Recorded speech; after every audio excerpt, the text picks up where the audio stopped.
1번서부터 좀 보죠. 다음은 신라의 역사를 세 시기로 구분한 것인데 이에 관한 설명 중 옳은 것을 모두 고른 것은 그랬어요.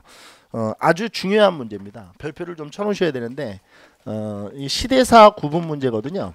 시대를 어떻게 구분하느냐에 대한 문제인데 우리가 하나씩 한번 해보죠. 그 밑에다 필기를 좀 하셔도 돼요. 우리가 시대사 구분하는 방법은 삼국유사, 그 다음에 삼국사기, 이렇게 이제 두 가지 방법에 두 가지 책에 의거해서 시대를 구분합니다. 일단 삼국유사는 이련이라는 승려가 썼기 때문에 시대 구분 방식이 불교를 중심으로 구분되어 있죠. 뭐를 중심으로? 불교의 역사를 중심으로 구분되어 있습니다. 그래서 상고, 중고, 하고 이렇게 구분되어 있는데 여기다 이제 제가 수업할 때도 말씀드렸는데 이 중고만 잘 기억하시면 되거든요. 뭐냐면 불교식 왕명이 사용된 시기를 중고라고 합니다. 뭐가 사용된 시기? 불교식 왕명이 사용된 시기. 그러니까 정리를 좀 해보면 불교식 왕명이 사용된 시기를 우리가 중고라고 하는데, 그러면 불교식 왕명은 뭐 법흥왕 때부터니까 법흥왕 때부터 이 진덕이라는 호칭 여기까지가 중고가 됩니다. 그러면 이제 상고와 하고는 넘어가도 돼요. 상고는 뭐부터? 박혁것에서부터 지증왕 때까지고, 그 다음에 이건 진덕 다음이 무열왕이니까 무열왕부터 경순왕까지다. 근데 우리가 이제 얘기할 때는 어떻게 하냐면 신라 상고는 삼국유사에 의한 신라 상고는 불교식 왕명 사용 전 이렇게 얘기하는 거예요. 그 다음에 하고는 불교식 왕명이 사용된 후, 끝난 이후, 이게 이제 하고가 되는 겁니다. 그 다음에 삼국사기는 이제 김부식이 쓴 책인데 이거는 이제 상대, 중대, 하대 이렇게 되죠. 이 중대는 무열 직계의 왕위 세습이 일어날 때예요. 그러니까 무열왕의 새끼들이 왕을 하고 있을 때를 우리가 중대라고 하죠. 무열왕의 새끼들, 그러니까 직계 혈통, 무열 직계 왕의 혈통이죠.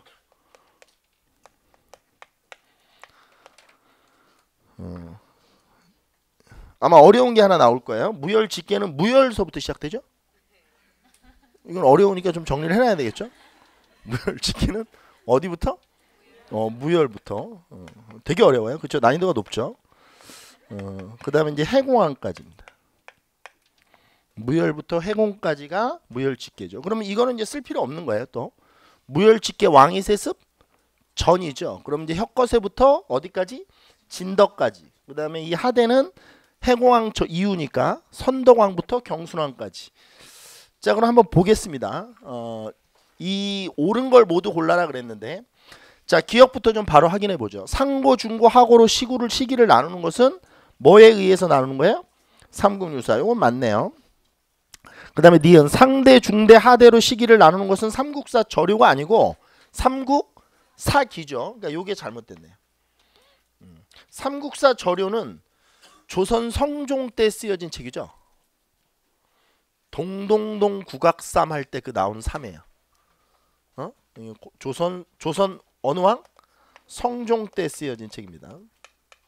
이건 전혀 관련이 없는 설명을 하고 있죠. 그 다음에 중고는 진덕 여왕까지이고, 그렇죠. 법흥왕부터 어디까지? 진덕 여왕까지이고, 하고는 이제 무열왕부터 경순왕까지죠. 맞는 설명이네요. 그 다음에 리을 중대는 해공왕까지이고, 그렇죠. 하대는 어디부터?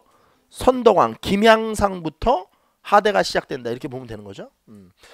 아주 기초적인 문제인데 이런 거는 잘 해놔야 돼. 이제 여기에 문제 유형을 변형시키면 이렇게 주고 왕의 업적을 있었던 사실들을 막 쓰게 해요. 그러니까 중고 때 있었던 사실은 해서 이제 문제를 낼 수도 있죠. 그럼 중고 때 있었던 사실은 어디부터 어디까지라고 봐야 돼요. 법흥왕부터 진덕여왕의 업적을 물어볼 수도 있죠.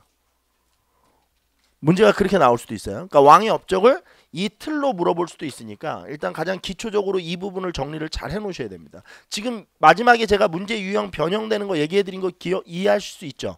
그러니까 중고 때 일어난 사실은 뭐 중대 때 상대 때 일어난 사실은 중대 때 일어난 사실은 이런 식으로 왕의 업적을 이렇게 시기를 주고 물어볼 수도 있다. 자, 그다음에 2번으로 좀 넘어가겠게요. 다음 역사적 사실과 관련하여 나타난 정치상의 변화가 아닌 것 이렇게 얘기했어요. 자, 어떤 정치적 상황의 변화가 아닌 걸 찾는 건데 진덕왕이 죽자. 진덕왕이 죽으면 중대가 저기 뭐야 상대가 뭐 한 거야? 끝난 거죠. 여러 신하들이 이찬 알천에게 섭정하기를 청하였다. 알천이 한결같이 사양하며 말하기를 신은 늙고 이렇다 할 만한 덕행도 없습니다. 지금 덕망이 높은 이는 춘추공만한 자가 없습니다. 실로 가히 빈곤하고 어려운 세상을 도울 영웅호걸입니다. 마침내 봉하여 왕으로 삼았다. 김춘추는 3번 사양하다가 보통 3번은 사양하죠 우리가. 그래서 4번까지는 물어봐야 되는 거예요 사람한테. 그렇죠? 저희 어머니도 이렇게 홍삼을 좀 드시죠. 야 됐다 이 나이에 그러면 언니 뭐 드세요. 그러면 야 됐다 뭐 드세요. 아니야 너나 먹어라 드세요. 그럴까? 이제 이렇게 되는 거죠. 4번까지는 물어봐야 됩니다. 3번 사양하다가 부득이하게 왕위에 올랐다 이렇게 돼 있죠. 자 그러면 우리가 이 이후에 나타난 정치 상황의 변화는 중대 때를 찾으면 되네. 그러니까 문제 털어버리면 언제 나타난 거야? 그렇죠. 중대의 변화. 중대 때 있었던 일이 아닌 것 찾으면 되죠. 1번 성골 골품이 소멸하였다. 제가 이거는 수업할 때 누가 왕이 되면 김춘추가 왕이 되면 성골은 원래 왕족이라는 표현이기 때문에 김춘추가 왕이 되는 순간 새로운 왕족이 탄생하는 거죠. 무열지기 이후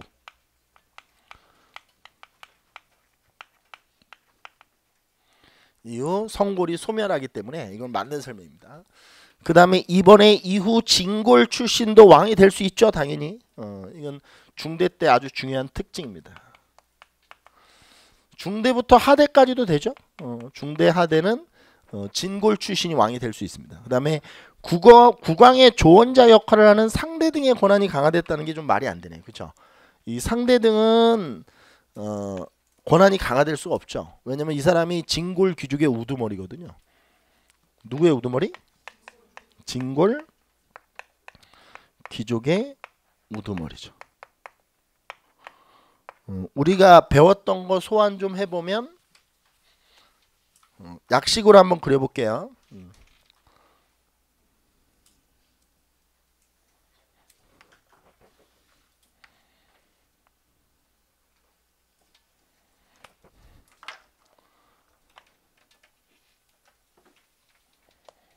여기가 신라 상대, 여기가 신라 중대, 여기가 신라 하대 이렇게 됐을 때 이 중대 때 뭐가 강화되죠? 왕권이 이렇게 강화되죠. 왕권이 강화될 때는 누구의 힘이 강화되죠? 시중, 중시의 힘이 강화되죠. 그래서 여기를 우리가 상대등 이렇게 얘기를 하고 상대등의 파워가 강할 때 하대 때도 상대등의 파워가 강하죠. 그리고 여기에 이제 중시, 시중의 힘이 강한 거예요. 그러니까 이제 신라 중대를 물어봤는데 지금 정치 상황의 변화를 요걸 물어본 건데 중시가 아니고 상대 등의 권한이 강화된다고 했으니까 이건 잘못된 거죠. 그리고 요 그래프, 이 빨간색 그래프와 함께 가는 게 이게 이제 왕파워라고 제가 말씀드린 거죠. 왕파워. 그 다음에 노란색 분필이 진골 귀족의 파워. 보통 진골의 파워죠. 진골 귀족 파워다 이렇게 보시면 되죠. 우리 이 그래프 그리면서 1시간 한 3-40분을 수업했었죠. 이 그래프 가지고. 그리고 여기에 이 왕파워와 같이 연결돼 있어야 될 애들이 육두품, 등난 이런 애들. 육두품도 왕과 같이 피고 지고 한다.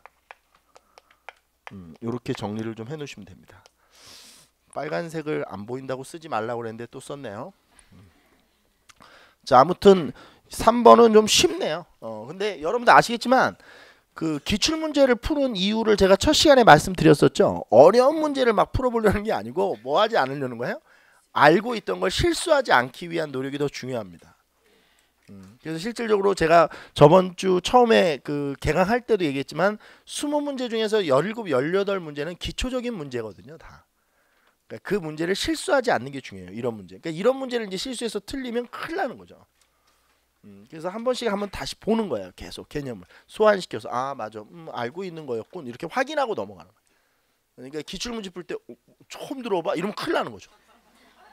그러니까 알고 있다고 이렇게 뭐 왜 뭐 내가 다 알고 있는 문제만 푸네 이러시면 안 돼요. 계속 알고 있는 걸 확인하는 작업입니다. 문제풀이는. 그 다음에 4번 볼게요.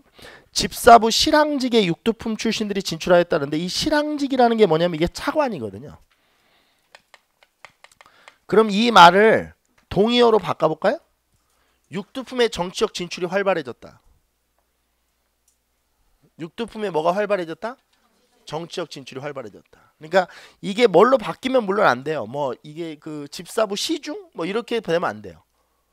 왜냐면 이제 장관이 되면 안 되죠. 육두품은 뭐가 될 수는 없지만 장관이 될 수는 없지만 차관 정도의 어떤 이 직급에는 올라가는 거죠. 그래서 중대 때는 육두품의 정치적 진출이 활발해졌다. 이렇게 정리를 하시면 되거든요. 이거 똑같은 말이에요. 그러니까 집사부 실황직의 육두품 출신들이 진출하였다랑 육두품의 정치적 진출이 뭐해졌다? 활발해졌다라는 말과 동의어예요. 같은 말을 하고 있는 겁니다. 정답은 3번이 정답이에요.